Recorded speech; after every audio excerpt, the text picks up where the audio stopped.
Bonjour chers étudiants, je vous présente le deuxième chapitre en probabilité destiné aux étudiants LP d'excellence, notion sur la théorie des ensembles. On va présenter tout d'abord les définitions et les propriétés. Bien avant, la théorie des ensembles est un chapitre préliminaire qui va vous préparer pour mieux comprendre les notions de probabilité. Donc, commençons par les définitions. Un ensemble est une collection d'objets appelés éléments. Ces objets, peuvent être des personnes. Donc, c'est une collection de plusieurs éléments pour constituer un ensemble.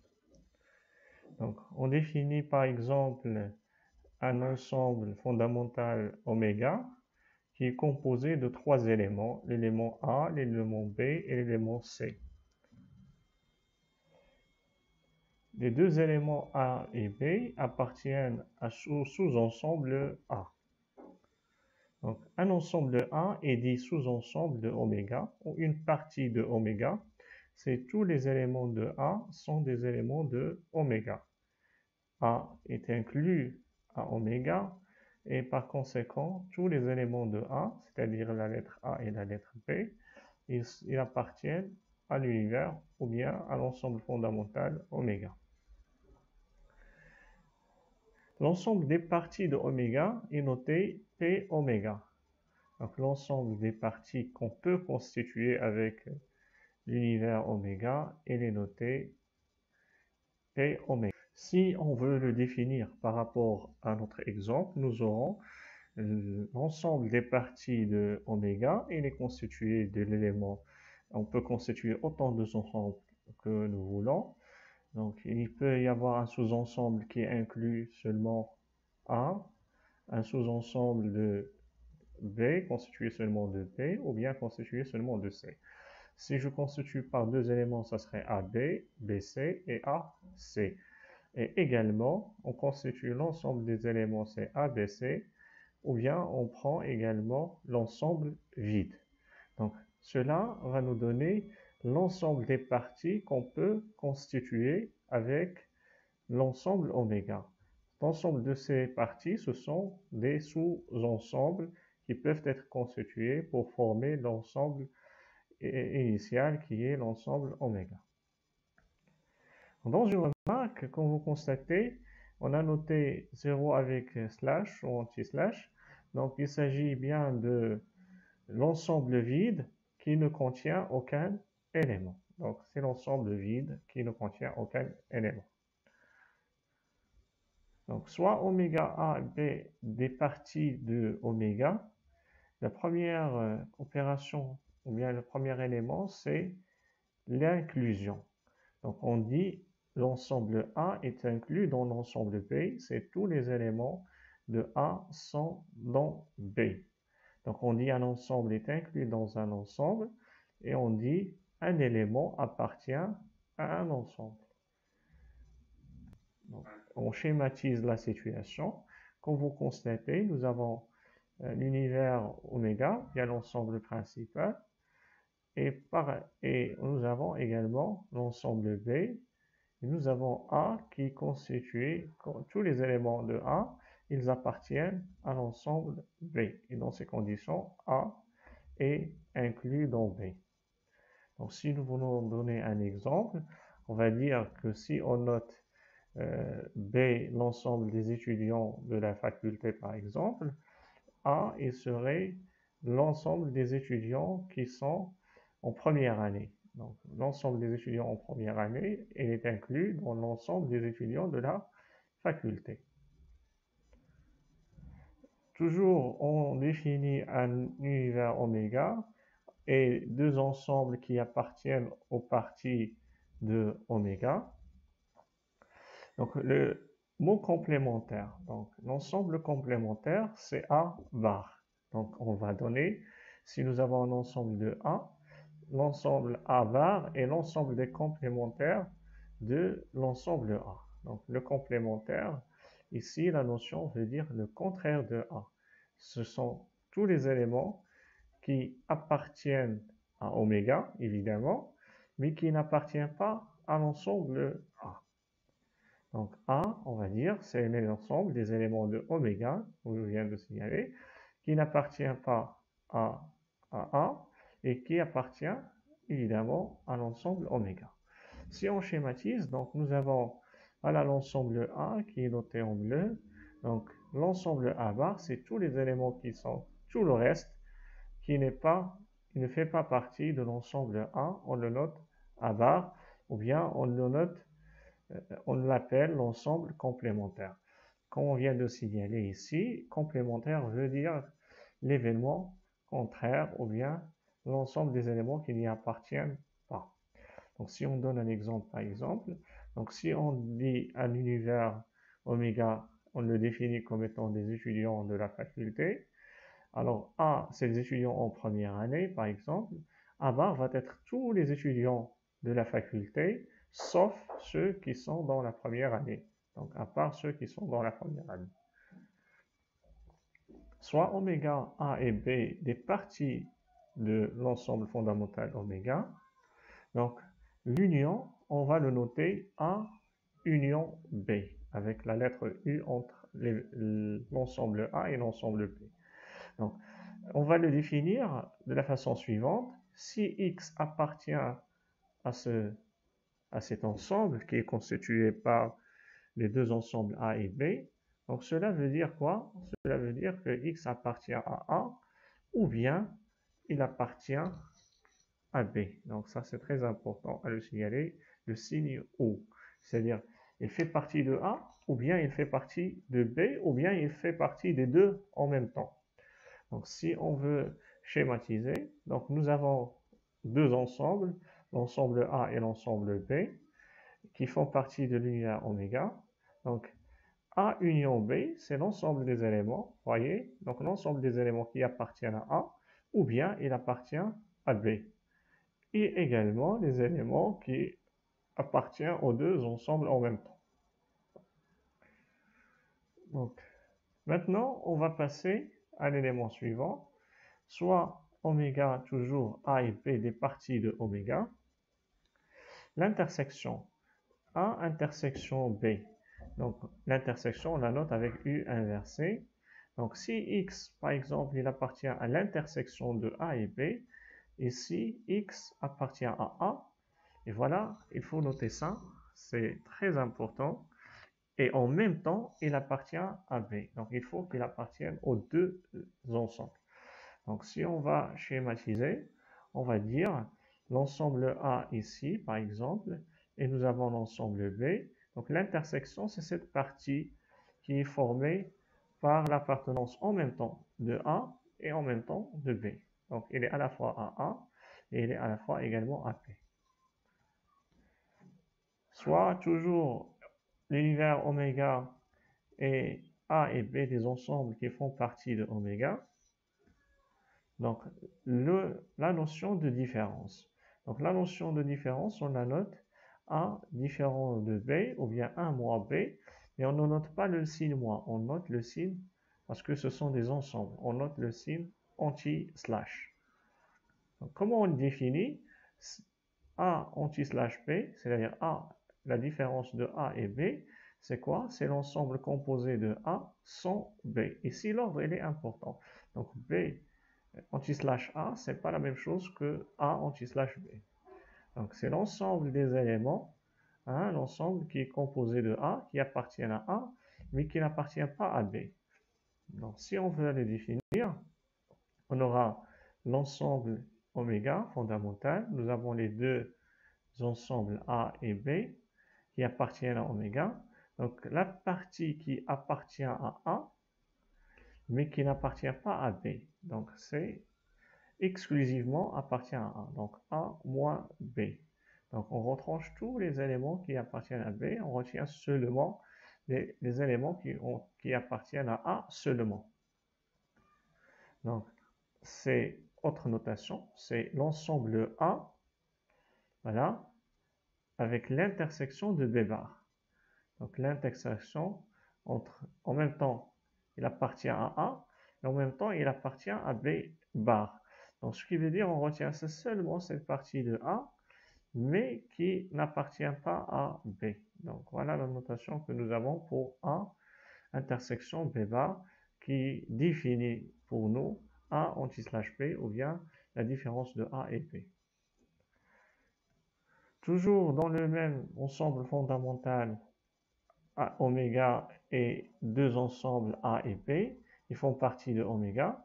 On va noter maintenant la différence symétrique. Donc la différence symétrique, elle est notée A delta B. Donc A delta B, c'est quoi? C'est un ensemble composé de A sans B, ou bien, donc ça c'est également très important, c'est ou bien la première situation, ou bien la deuxième situation, c'est-à-dire l'ensemble composé de B sans A. Donc ici, il y aura naturellement un signe de l'union, parce que nous avons le mot ou. Donc nous avons l'ensemble composé de A sans B et l'ensemble composé de B sans A.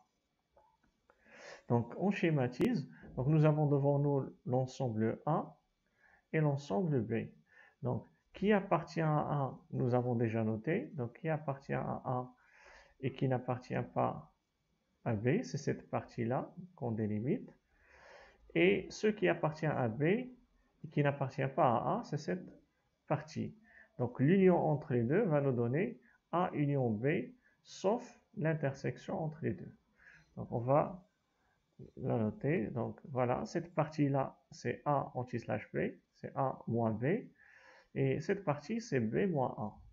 Et par conséquent, A delta B, c'est l'union de cette partie A anti-slash B et B anti-slash A, c'est l'union parce qu'il appartient à cette partie ou bien à cette partie.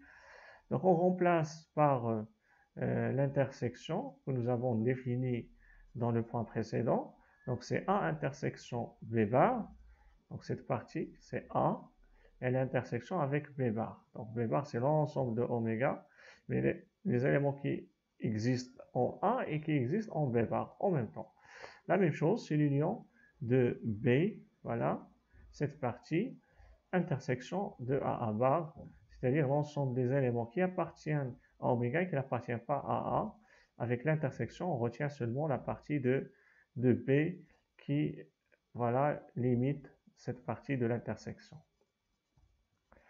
Soit maintenant oméga, A et B sont des parties de oméga. Toujours la même définition élémentaire. Donc le produit cartésien. Donc le produit cartésien, on va le noter A fois B. Donc il s'agit bien ici des ensembles, ils ne sont pas des chiffres. Donc il y a une grande différence. Donc, et ça, vous l'avez vu également en algèbre, etc. Ou bien des solutions de certaines équations en mathématiques. On met R au carré. Donc si c'est A fois A, c'est A au carré. Si c'est R vers N ou bien N et R, c'est-à-dire donc les ensembles des réels ou bien des naturels ou bien des ensembles qui sont finis ou infinis. Donc, dans l'ensemble, on définit le produit cartésien. Donc, le produit cartésien, la première remarque qu'on va noter, c'est que l'ordre, elle est important. Donc, de ce fait, A fois B, elle est différente de B fois A. C'est pas la même chose. B fois A. Donc, c'est totalement différent. Ce n'est pas la même chose. Donc ici, on peut avoir A fois A, on la note A au carré. Ça, on peut l'avoir. Donc c'est l'ensemble de tous les couples. Donc puisqu'il y en a deux, il se peut qu'il y en a trois. Donc tous les couples X et Y avec X appartient à A et Y appartient à B. Donc ça, X et Y, ce ne sont pas deux éléments, mais c'est un seul élément. Donc nous avons mis un exemple pour illustrer cette situation. Nous avons mis un ensemble A composé de deux lettres A et B, un ensemble B composé de trois chiffres 1, 2 et 3. Donc le produit cartésien que nous avons noté, c'est A, A1, A2, A3, donc ceux qui sont notés en bleu, et également B1, B2, B3, donc ceux qui sont notés en rouge. Donc A1, c'est un seul élément qui appartient à l'ensemble de produits cartésiens formés par les deux ensembles A et B. Donc, ce sont des couples. On peut y avoir 3 éléments ou 4 éléments selon le nombre des ensembles qui sont notés. Donc, on passe maintenant au point suivant. Toujours, on met en évidence un univers oméga, il y a un ensemble fondamental, et également des parties de cet ensemble fondamental, l'ensemble A et l'ensemble B. Donc A et B sont incompatibles ou bien disjoints. Donc on va parler maintenant de l'incompatibilité entre événements incompatibles ou disjoints. Ça signifie la même chose. Donc, on va les schématiser. Donc vous constatez l'ensemble A, il n'y a pas d'intersection avec l'ensemble B. Donc on va dire qu'ils sont disjoints ou bien incompatibles. Ça veut dire que A et B, il n'y en a pas entre les deux une intersection. De ce fait, nous avons l'intersection de A et B, il doit être égal à l'ensemble vide. Donc si l'intersection est l'ensemble vide, automatiquement A et B sont incompatibles ou bien disjoints. Donc comme nous l'avons l'intersection entre A et A bar, donc c'est également ils forment un ensemble vide et par conséquent ils sont incompatibles ou disjoints. La remarque c'est que deux événements sont incompatibles, disjoints, ne signifie pas qu'ils sont indépendants. Donc certaines fois on va confondre entre incompatible et c'est-à-dire incompatible ou disjoint et le mot indépendant. Donc incompatible ne veut pas dire indépendant et ne signifie pas indépendant. Donc ces deux événements ne sont pas indépendants a priori parce que il y a une autre définition pour les événements qui sont indépendants ou bien les ensembles qui sont indépendants. Donc ces deux ensembles, la conclusion que je peux dire sur ces deux ensembles A et B, qu'ils sont incompatibles ou bien disjoints. Donc maintenant, pour qu'ils soient indépendants, et ça c'est une notion sur laquelle on va revenir quand on va présenter les probabilités, A et B sont indépendants si A n'influence pas B et B n'influence pas A. Donc s'il n'y a pas une influence mutuelle entre les deux ensembles, ils sont indépendants. Donc ils n'ont pas d'influence ne veut pas dire qu'ils sont incompatibles ou bien disjoints. Donc ça c'est une autre notion qu'on va développer par la suite au niveau des probabilités. Des relations logiques toujours avec les événements ou bien les ensembles. La première chose, c'est qu'on note l'ensemble vide, on va dire que c'est un événement impossible. Donc un événement impossible où il y a un ensemble vide. Donc par exemple, les étudiants de la faculté en première année. Donc les étudiants de la faculté en première année, on va le définir comme étant un ensemble. Donc cet ensemble-là, si on va constituer un ensemble qui est composé à l'intérieur de la faculté des étudiants qui sont non bacheliers, donc on ne va pas trouver un étudiant non bachelier. Donc les étudiants non bacheliers à la faculté, par exemple, ils forment un ensemble vide parce qu'il n'y a pas d'éléments.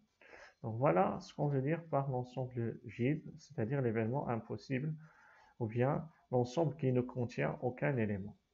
Donc A union l'ensemble vide va nous donner A. Donc les éléments, parce que A union ensemble vide, ça veut dire que soit l'élément il appartient à A ou bien il appartient à l'ensemble vide. Donc évidemment il n'appartient pas à l'ensemble vide, il va automatiquement appartenir seulement à l'ensemble A. Maintenant, A intersection ensemble vide, c'est l'ensemble vide. Donc il faut que l'élément appartienne en même temps à A et à oméga. À A plutôt, donc à A et à l'ensemble vide. Et puisque l'ensemble vide, il n'y a aucun élément, donc il n'y aura aucun élément qui appartient en même temps à ces deux ensembles et par conséquent, l'intersection, c'est un ensemble vide ou bien un événement impossible. Donc nous avons A union A, c'est toujours A, et A intersection A, c'est toujours égal à A.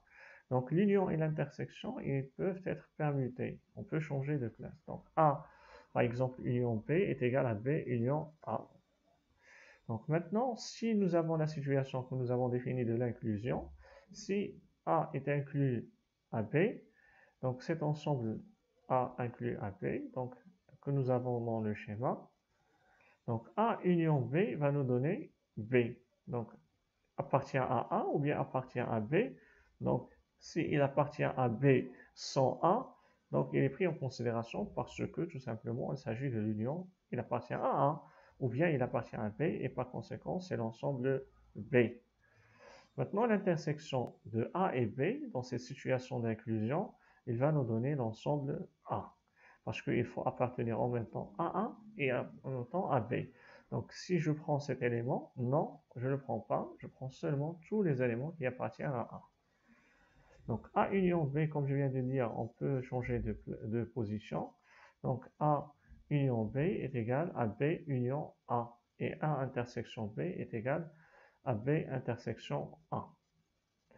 Donc d'autres relations logiques, donc cette situation que nous avons, A union B bar, A union B bar, c'est l'ensemble des éléments qui n'appartiennent pas à A union B. C'est l'ensemble des éléments qui n'appartiennent pas à A union B. Donc, pour s'en rappeler logiquement, le bar, c'est l'inverse, donc c'est le contraire. Le contraire de A bar, donc on va le garder, c'est A bar. Le contraire de B, c'est B bar. Et le contraire de l'union, c'est l'intersection. Et nous avons cette relation. Donc on va schématiser ici. Donc c'est A union B, donc je vais le définir tout d'abord. Donc voilà, ça c'est A union B qui est assuré en bleu. Il appartient à A ou bien il appartient à B. Donc la partie qui n'appartient pas à cette union, c'est l'ensemble des éléments de oméga et qui n'appartiennent pas et qui sont à l'extérieur de cette union. Donc ils sont à la fois qui sont formés par A bar. Donc A bar, c'est l'ensemble des éléments de oméga qui n'appartiennent pas à A. Et également, en même temps, B bar, c'est-à-dire l'ensemble des éléments qui n'appartiennent pas à B, mais qui appartiennent à l'ensemble oméga. Donc voilà ce qui est en rouge. Donc ça matérialise cette relation qu'il faut s'en assurer. Donc on met la même chose maintenant pour l'intersection. Quand vous avez A intersection B bar, c'est l'ensemble des éléments qui n'appartiennent pas à cette zone d'intersection. C'est évidemment A bar union B bar, c'est-à-dire A bar ou bien il appartient à B bar. Donc toujours le même principe. Pour y passer, j'ai A intersection B, bar c'est le contraire. Donc le contraire de A c'est A bar. Le contraire de l'intersection, c'est l'union. Le contraire de B, c'est B bar. Donc, au schéma, ça matérialise la partie A intersection B. Donc, bar, c'est l'ensemble des éléments qui sont à l'extérieur. Voilà, l'ensemble des éléments qui sont à l'extérieur, qui sont notés en rouge. Donc, c'est A intersection B, c'est-à-dire A bar, les éléments qui n'appartiennent pas à A, ou bien qui n'appartient pas à B bar. Donc, et par conséquent, puisque l'union, on va ajouter la partie qui appartient à A seulement et la partie qui appartient à B seulement. Donc, A union, entre parenthèses, B intersection C. Donc, à première vue, donc on fait le développement. Donc, on fait le développement, c'est A union B et A union C. Entre les deux, il y a le signe intersection qui est noté ici. Donc, mais la chose à laquelle il faut faire attention, c'est que la position des parenthèses, elle est importante. Donc, si la position des parenthèses, elle change, donc le résultat, il va changer également. La même chose lorsque je mets l'intersection d'un autre ensemble composé de deux éléments B et C. Donc, je vais développer, c'est A intersection B, le signe union entre les deux, et A union ou bien A intersection C. Donc on fait le développement de l'intersection par rapport à l'union. Et je rappelle également que la position ici des parenthèses, elle est importante. S'il change, il va donner un résultat différent. Donc maintenant, A union A bar. Donc ce sont les éléments de A et les éléments de A bar. Donc les éléments de A bar, c'est les complémentaires de A qui appartiennent à l'ensemble oméga sauf KA. Donc soit il appartient à A, soit il appartient à A bar, donc il est dans l'ensemble oméga. Donc maintenant, A intersection A bar, l'intersection entre deux éléments qui sont complémentaires, c'est l'ensemble vide. Une autre notion qui est liée, qui va préparer les probabilités et également qui est liée aux ensembles, ou bien en théorie des ensembles, c'est la notion de cardinal. Donc comment on va définir le mot cardinal dans la théorie des ensembles? Donc le cardinal d'un ensemble A, c'est le nombre d'éléments qui composent A. Donc on le note cardinal A. Donc voilà, c'est l'ensemble des éléments qui composent l'ensemble A.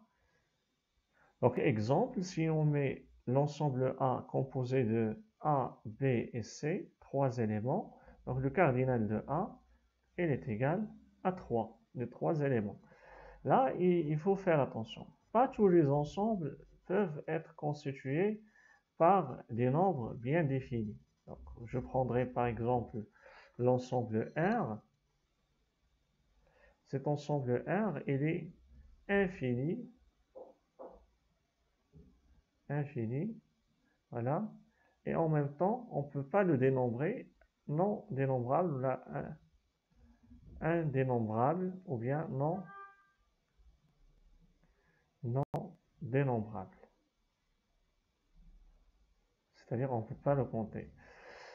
Voilà également l'ensemble N, il est infini. Même si on peut le dénombrer, 0, 1, 2, 3, mais en même temps il est infini, donc on ne peut pas définir son cardinal. Donc les éléments, pour que ça soit, pour qu'il ait un cardinal, un ensemble doit être à la fois dénombrable, on peut compter ces éléments, et fini également. C'est-à-dire que les éléments ne sont pas à l'infini. Donc dans une remarque, on va dire, on va synthétiser cette notion. Le cardinal de A ne peut être calculé que si et seulement si l'ensemble A est un ensemble dénombrable et fini. Ça veut dire que le cardinal de A, il est toujours un chiffre entier. Si vous trouvez que le cardinal de A est égal à 3,5 ou bien 1,2, etc., donc ça, c'est une erreur. On ne peut pas l'accepter du fait que c'est le nombre des éléments. Donc les opérations sur les cardinaux, on va voir les différentes opérations. Donc on va définir tout d'abord un oméga comme étant un ensemble composé de l'alphabet français, soit deux ensembles qui appartiennent à oméga, l'ensemble A qui contient l'élément X et Y, et l'ensemble B qui contient les éléments où il y a les lettres A, B et X. Le cardinal de oméga, c'est l'alphabet de la langue française qui est égal à 26 éléments. 26 éléments qui forment cet ensemble qu'on a défini avec oméga. Maintenant, le cardinal de A. Le cardinal de A, il y a deux éléments, donc le cardinal de A est égal à 2. Maintenant, le cardinal de B, il y a trois éléments, donc le cardinal de B est égal à 3. Maintenant, le cardinal de A bar, donc les éléments qui appartiennent à oméga, voilà, et qui n'appartient pas à A. Donc c'est l'ensemble des lettres de l'alphabet française, sauf ces éléments qui appartiennent à A. Donc automatiquement, c'est le cardinal de oméga moins le cardinal de A. Donc on va le noter, cardinal de oméga moins le cardinal de A est égal à 24. Donc le cardinal maintenant de l'union. Donc on définit tout d'abord l'union de B, de A union B et de l'intersection A intersection B. On sauvegarde le même exemple de l'alphabet française et les deux ensembles A et B. Donc A union B, c'est quoi? C'est l'ensemble des éléments qui appartient à A ou bien il appartient à B. Donc nous aurons X, Y et A et B et X se répètent. Donc X il appartient aux deux en même temps. Donc par contre, Y il appartient à A. Voilà. A appartient à B et B il appartient à B. Donc on les retient parce que nous avons le signe union. Donc l'élément ou bien les éléments qui appartiennent en même temps à A et B, c'est l'élément X. Il appartient aux deux en même temps. Donc maintenant, on va faire l'opération sur les cardinaux. Donc le cardinal de A union B, si on va compter, nous allons trouver il est égal à 4. Par la suite, le cardinal de A intersection B est égal à un seul élément, voilà, qui est égal à 1. Donc on va vérifier ça de façon générale. On va noter la formule avec laquelle on va utiliser le calcul de l'union et également de l'intersection. Donc A union B, son cardinal est égal au cardinal de A plus le cardinal de B moins le cardinal de A intersection B. Pourquoi? Parce que l'intersection, il est doublé deux fois. Il existe à A, il existe en même temps à B. Donc si on vérifie, donc on va noter avec les chiffres le cardinal de A union B. Donc nous avons cardinal de A, c'est 2 éléments, cardinal de B, 3 éléments, moins l'intersection que nous avons déjà définie est égal à 4.